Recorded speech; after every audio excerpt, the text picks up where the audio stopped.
নিজেরাও কোরআন তেলাওয়াত করে।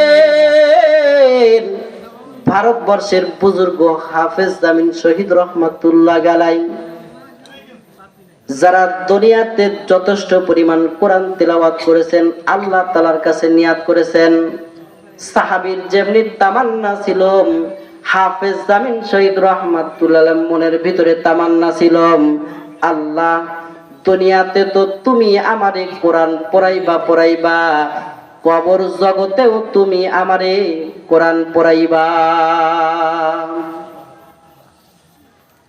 আমাদের এক বুজুর্গ ছিলেন মালিক ইবনে দিনার রহমাতুল্লাহি আলাইহি, যিনি দৈনন্দিন কোন কবরস্থানের পাশে গিয়ে, তার এলাকার এক কবরস্থানের পাশে গিয়ে তিনি নেক আমল করে তাদের উদ্দেশ্য আমলগুলো ইসালে সওয়াব করতেন, তাদের হাদিয়া স্বরূপ পাঠিয়ে দিতেন।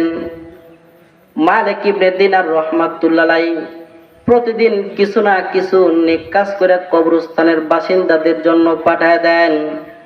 তো যখন ইসালে সওয়াব করে কবরবাসীদের জন্য পাঠিয়ে দেন, তো কাশফের খালাতে উনি দেখতেছেন, কবর জগতের দিকে তাকিয়ে আছেন, কবরবাসীদের দিকে তাকিয়ে আছেন।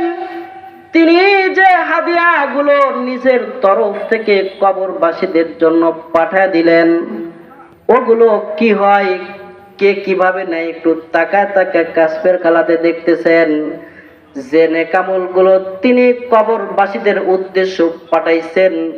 কাশফের খালাতে তিনি তাকায় তাকায় দেখেন লাইন ধরে সব মুর্দারগুলো ওই সবগুলো নিতেছে, কিন্তু একজন মহিলা সে ওঠেও না, এদিকে আসে না।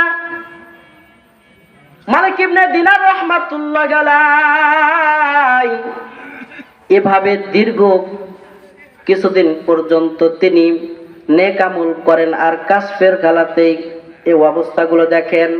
সবাই নেয়, কিন্তু একজন মহিলা নেয় না, সে ওঠেই না, নেওয়ার কথা মনেই করে না।